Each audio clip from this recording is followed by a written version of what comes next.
Have you noticed how every YouTuber has their specific drink of choice? Filmmaking has his coffee and I have my boba. Anyways, hi, I'm Aya. I haven't really posted in a couple of weeks on the channel, so I'm so sorry about this, but I've been preparing something really interesting like this Komodo rig build, for example, and I really spent a whole month fiddling around with this, researching parts, waiting for them to arrive, and I actually flew the whole team to the UK to shoot a passion piece so that we can test this whole build, so that I, can speak from experience. So let's dive into this, but before that, I guess I have to take this whole thing apart.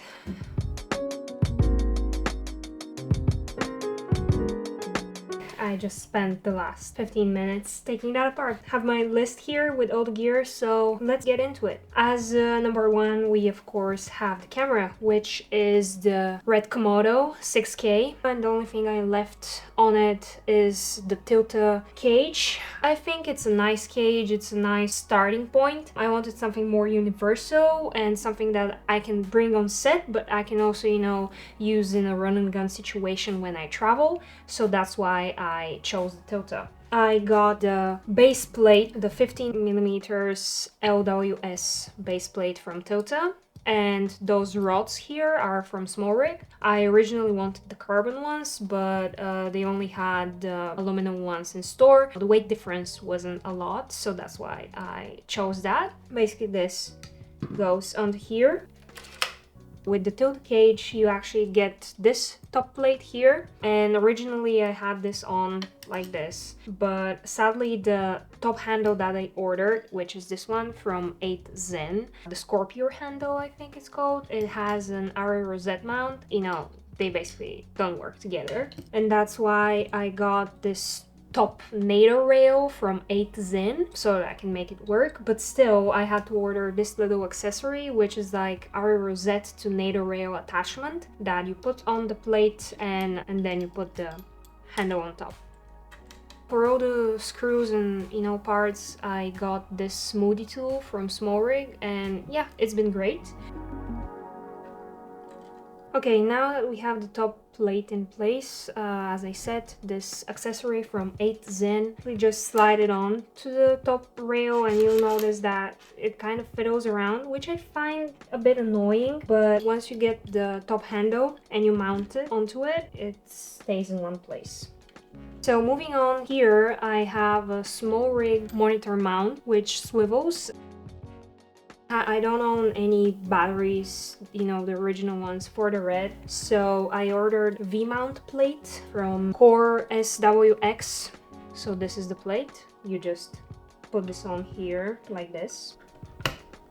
I got this V-mount option, which is again from Core, and this is the Nano V98 V-mount battery, and it's kind of small. I mean, look at it. It's a baby. There are, bigger options on the market, and I think I'm going to pick an Anton Bauer 150. This is great, but it lasts me just a couple of hours. And in order to charge the batteries, V-mount chargers, they're very big. This is an Anton Bauer VM2, and it cost quite a bit, but it's amazing, and I only use that here in the office, to charge all my stuff. And I was kind of looking into options of what I can buy in order to charge those V-mount batteries when I'm on the go. And actually I saw this really cool accessory from Condor Blue, which is a D-tap to a USB-C. You can use it both ways, so you can charge stuff off your battery, of course, but you can also charge the battery via USB-C. And it's a very small accessory. I don't have it yet. I just ordered it, and I think this is a great option when you're traveling and you don't want,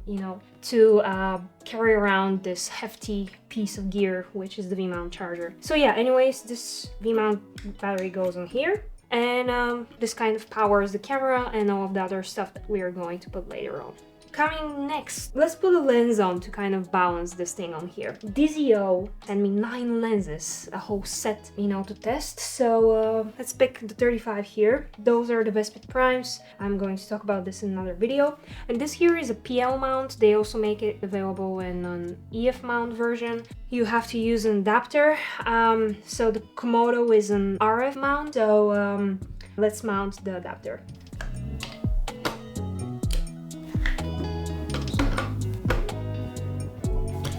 Okay, so moving on with the side handles. Now on the left, I got this tilt-a-wooden handle, and they have different mounting options. This is the NATO rail mounting option, which is very easy to, you know, put on the side here because the cage itself has a NATO rail. So you just slide it in like this, and then you lock it. And boom, that's it, and you have a handle, and it's really comfy, I should say. And while it's wooden, it's not heavy or something like that. It's really very comfortable to use. Now on the other side, I actually have this thing. So I got a whole set from Small Rig, which is the Magic Fizz follow focus system, and basically it's a whole set that you can use for wireless follow focus or on your camera. So this is, you know, the handle, and it has two of these cool guys that you can use to control the focus, or you can mount both of these on the rods, and one of them controls the aperture and the other controls the focus. And this is the handle, and this is, you know, something that you can remove like this, and you can put this on top, this control wheel. By doing this, it allows you to use this on set with an AC who can pull the focus for you. Just got this because, as I said, we do work on bigger sets as well, and I thought that it's going to be nice to have this option. But I do have to say that this is not the fastest follow focus system that you could use. There are better options out there, so yeah, just keep this in mind. This accessory came in the box, and it basically allows you again to mount this handle on a NATO rail. So I mount this here on the right side of the camera like this, and boom, you have two handles. For me, that's, you know, really easy to use because you can, you know, just press the camera to your chest and have both of your hands, you know, be on the side handles, and it really gives you more control and stability. And in the same time, you can use your right hand to pull focus here via the focus wheel, instead of, you know, having to operate like this, which is some scenarios, you know, you should be doing, but sometimes it's just easier to do it with your finger. Moving on, something I guess I should have put before I put on the lens. This is again from Small Rig, and it's a lens support system. So when you're using, you know, hefty lenses, this kind of goes on here, and it supports them so that everything is more balanced, I guess. This is the control wheel for the follow focus, and I put this here on the right side and attach the wheel to the lens. It goes on here like this.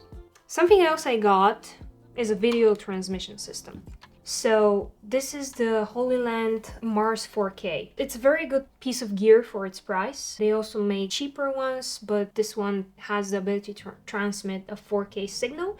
So this is why I got this version. Nowadays, I mean, I film, but I don't film that much. Most of the time on set, I'm the director. So I do have a DP or a camera operator, you know, doing the filming work for me. So I needed a transmission system to be able to see in real time what they're filming. One of the biggest challenges was for me to find a way to mount this thing somewhere on the rig so that it doesn't take a lot of space and, you know, it's clean. It only has one mounting thread here on the bottom. You know, I've seen a lot of people kind of mount it like on top like that, but I just hated the look of this. I really browsed the whole internet to kind of find an accessory that, you know, is kind of like a magic arm, where on the one side you have an rosette mount and on the other is just the regular, you know, thread for these things.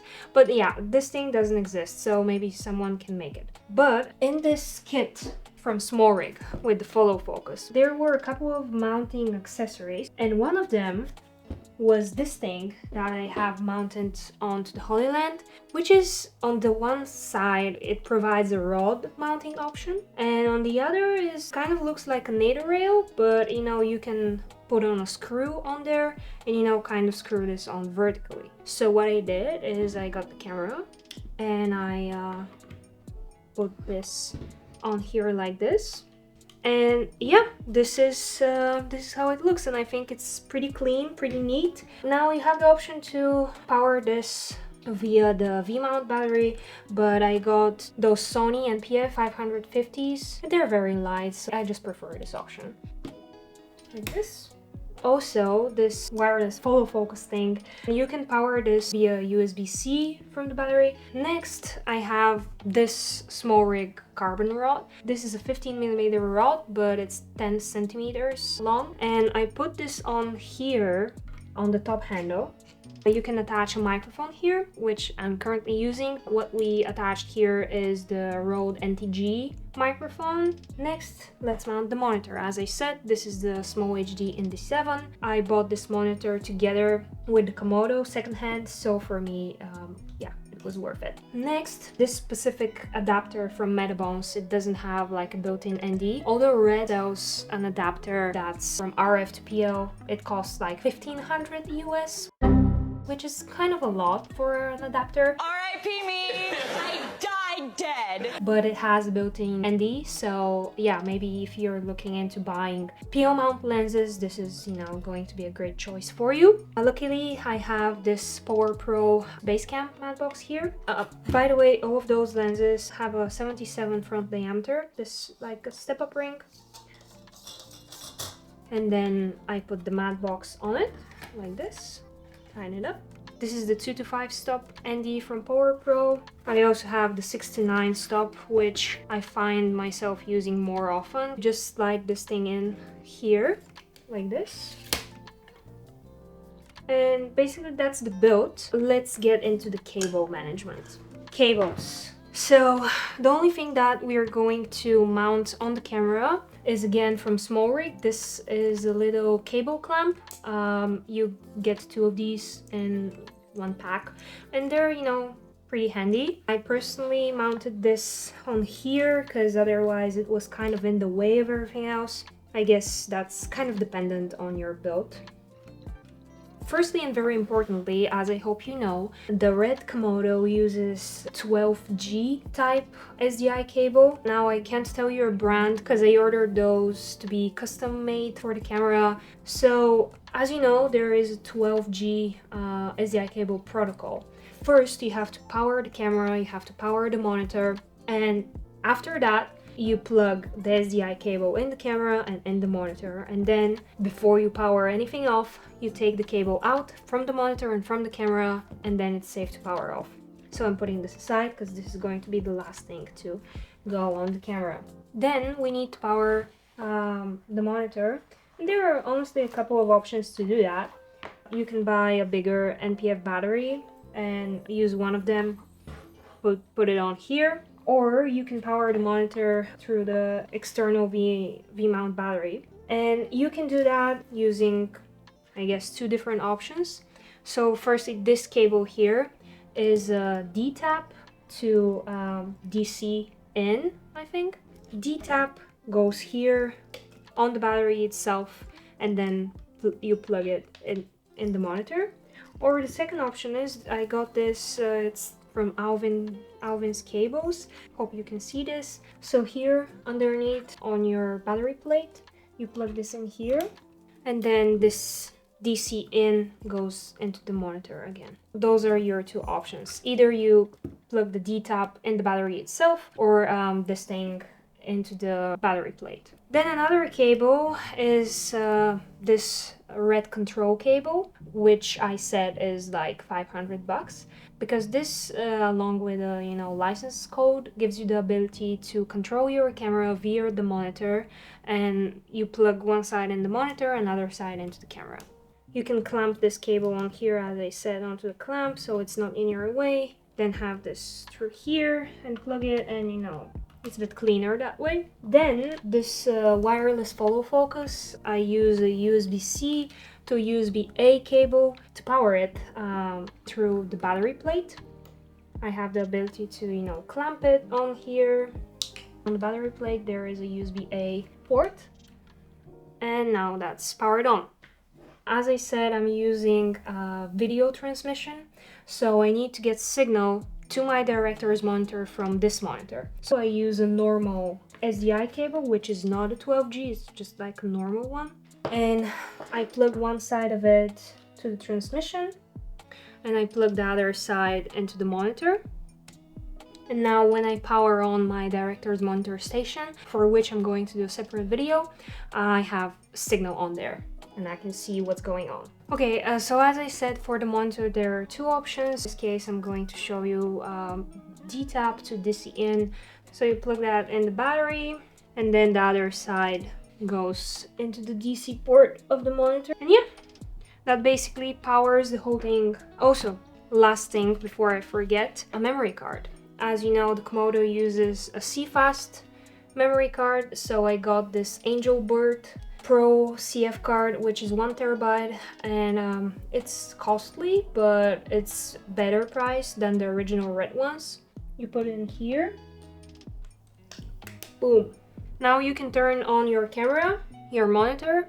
Once that's done, and you know everything is booted up, you can plug your SDI cable into the camera and into the monitor. Now, I didn't really do a great cable management on this video, sorry about that. I guess what you can do is, for example, move this microphone holder, put it on the other side, so that it's a bit more cleaner of build, but it really depends, you know, how you have everything set up, and I guess where the majority of your cables are. But yeah, this is it. This is the build. Get the SDI cable out, and you're fine. Then you power everything off. As you can see, this is a bit of a hefty build, but I think all in all it's kind of universal, which was my idea with this. Because as I said, we have a lot of work that we do on set, and on set there is no problem with having a bunch of stuff on your camera, you know, making it big and bulky because you're in a controlled environment. But when you're out there doing a run and gun shoot that we also do, you want to have something that can do basically everything that you wanted to do on set, but it's a bit more compact. And I think all in all that's kind of that. Let me know what you think. If this kind of inspires you too to build something like this, or you think this is going to be useful in the type of work that you do. I'm really curious to hear. And yeah, hope you enjoyed. I really love making this. So yeah, see you in the next one.